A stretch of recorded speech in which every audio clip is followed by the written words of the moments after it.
想做主播，应该买什么声卡和麦克风呢？今天我们来开箱一套高性价比的声卡和麦克风套装。除此之外，我们还会聊一些音频的基本常识和在选购麦克风和声卡的时候需要注意哪些参数。如果你想要直播唱歌、游戏、聊天，或者呢想录一些广播剧或者 podcast， 对声音又稍微有一些要求的话，那就可以好好看一下今天的内容。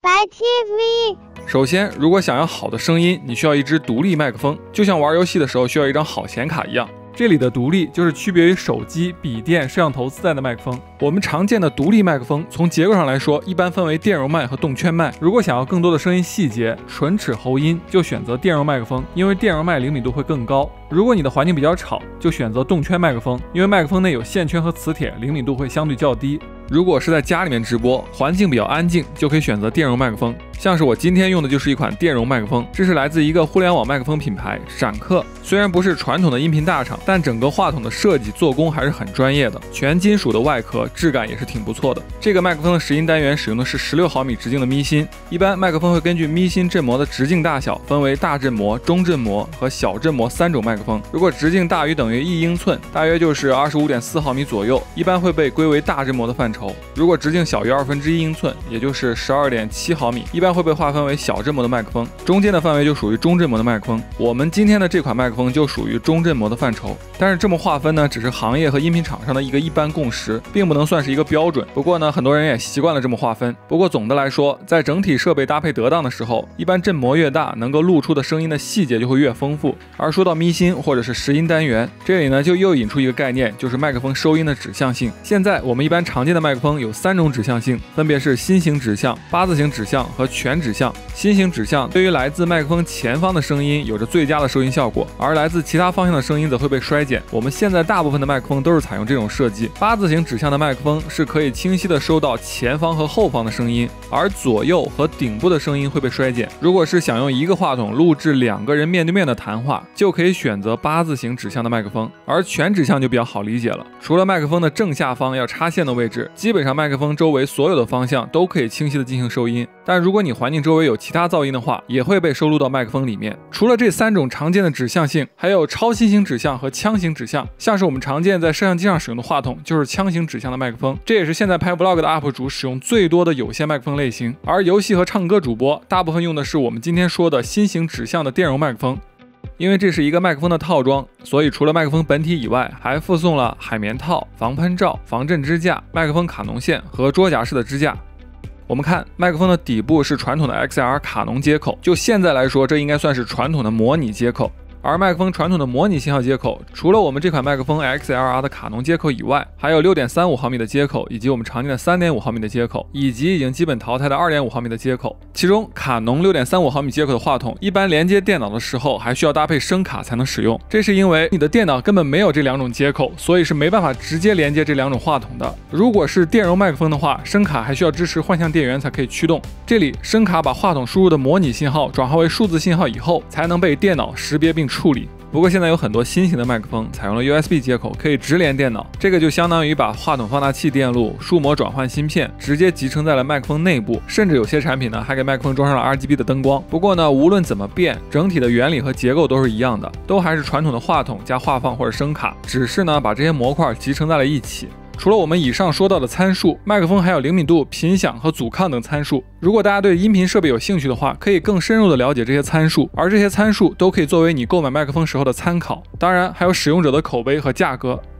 想要解放双手把话筒立起来，一般最简单的就是选择这种桌面式的麦克风支架，价格非常便宜，只要几十块钱就可以买到。不过呢，这种支架就是比较占用桌面的空间。因为我手里这块麦克风是套装，所以自带了桌面式的支架，我们只需要把底座架在桌子上，再把麦克风装在防震支架上，连好线就可以了。当然，如果你已经有麦克风的话，可以自己单独购买这种麦克风支架。对于直播或者不想占用桌面空间的朋友，这种桌夹支架还是比较方便的。而这个支架最核心的就是这个加入话筒的防震支架。我们看中间话筒的固定支架是通过皮筋和支架外框连接的，这就相当于给话筒加了一套避震器，即使桌面或者外部产生震动，这个减震器也可以保证杂音不被收进话筒里。因为这款话筒是传统的卡农接口，所以我们还需要搭配话放或者声卡使用。一般电脑用的声卡分为内置和外置，现在为了方便，大部分人都会购买外置声卡，因为 USB 接口笔记本、台式机、手机、Pad 都可以用。如果从功能和类型来分，声卡一般分为纯声卡和多媒体声卡，或者叫直播声卡。纯声卡就是单纯的信号放大、数模转换，最多就是带个增益。一般来说，纯声卡采样高，音质好。如果你只是录个唱歌或者配音什么的，那就可以选择纯声卡。而如果你主要用于直播，需要互动，那就可以买多媒体声卡，因为多媒体声卡一般功能比较多，可以实现各种各样的效果，所以一般这类声卡我们也会叫做直播混音器之类的名字。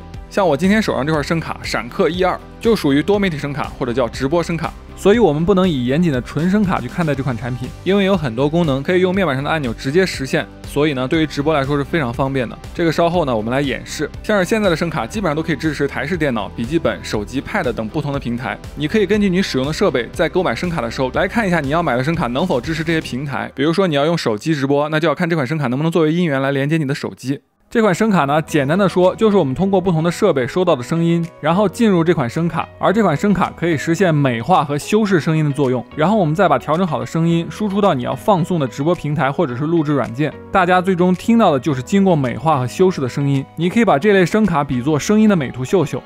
我们先来看声卡后面的 I/O 接口。首先右边的这一组是输入接口，最右边的是麦克风的卡农 6.352 合一接口，旁边的是 6.35 的乐器输入接口，比如说可以接吉他呀、电钢琴什么的。这个 6.35 的接口有些场合也会叫做1/4接口，或者是 6.3毫米的接口，反正都是一个东西，大家看到的时候自己转换一下就可以了。中间的这个是麦克风卡农接口的增益调节，如果用电容麦的话就选40 dB， 动圈麦就选50或者60 dB。左边的这两个，一个是 3.5毫米的话筒接口，比如说可以接你的无线麦克风或者电脑用的麦克风，一个是 3.5毫米的音频输入接口，你可以接电脑啊、手机、MP3 等等播放伴奏使用。中间这组是音频输出接口，都是 3.5毫米的接口类型。最右边的可以外接监听音箱，如果你的空间比较小，使用音箱会干扰到麦克风的话，你可以使用声卡前面的两个耳机接口作为监听使用。中间的这两个是2路混音的总输出，你可以一路用于直播信号输出，一路用于录制设备备份。然后是2个 USB 的 Type-C 接口，右边这个是用于连接电脑的数据接口，不能用于充电，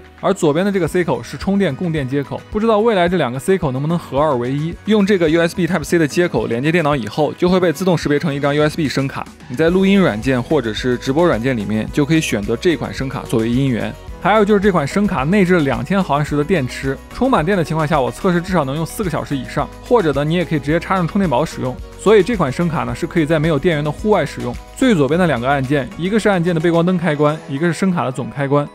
整体来说接口算是比较丰富的，一般你只要搞明白麦克风、乐器之类的接输入，耳机或者音响接输出， USB 连接电脑就差不多了。然后我们来看正面的按键，这左右两边2个像 DJ 打碟一样的旋钮，左边是伴奏的音量调节，右边是录音的音量调节。上面的6个旋钮，左边的3个用于麦克风的高中低频的调节，比如你想让声音更低沉、更浑厚一些，就可以适当加一些低频。右边呢是乐器的音量调节，这个变声的旋钮你可以调节你的声音的粗细。现在就是调到最右边的声音，大家听一下，是不是声音变得很细？然后把旋钮调到最左边。现在声音是不是变得很粗？很粗吗？下面左边的2个推子用来控制麦克风的音量，下面的48伏就是幻象电压的开关，如果你用电容麦的话就需要打开这个开关。右边的这个是蓝牙的开关，也就是说这款声卡可以用蓝牙连接到你的手机、Pad 或者电脑，让手机也可以作为音源无线的接入你的调音台。这个功能呢还是非常方便的，尤其是你在户外直播的时候，带2个手机或者 Pad， 一个直播呢一个放歌，肯定会比你背个电脑出去更方便更灵活。中间这个部分是特效区域，这也应该是和传统的纯声卡最大区别的地方，也是非常有互联网思维的设计思路。下面的8个按键呢，预设了我们经常听到的欢呼、掌声、尴尬、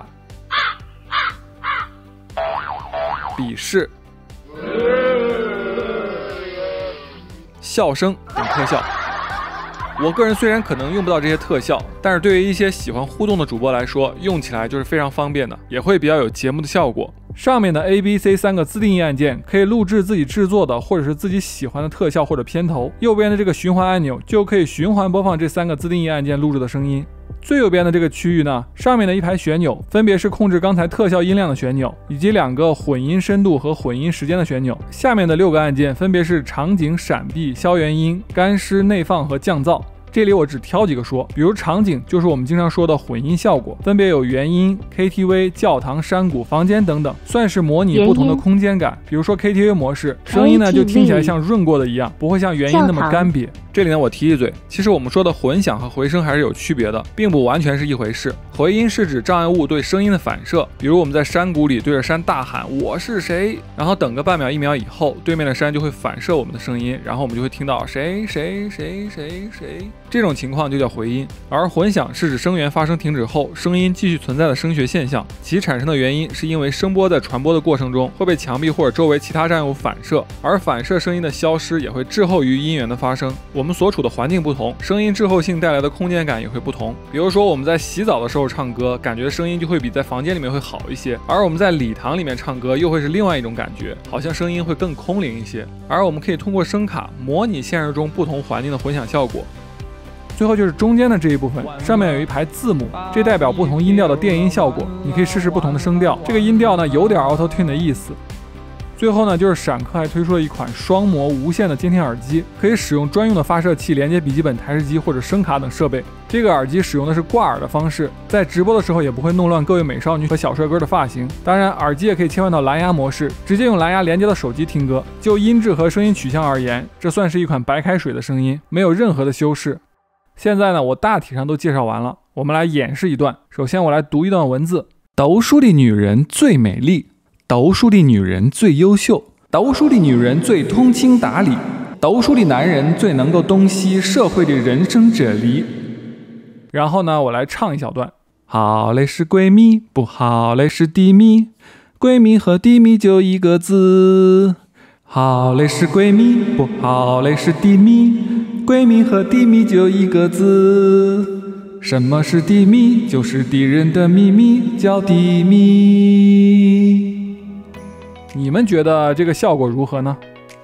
如果你想做一个主播进行直播的话，想要好的效果，除了我们今天说的音频设备，还需要视频的拍摄设备、灯光设备和推流采集设备。这个以后有机会的话，我们可以再聊其他部分的内容。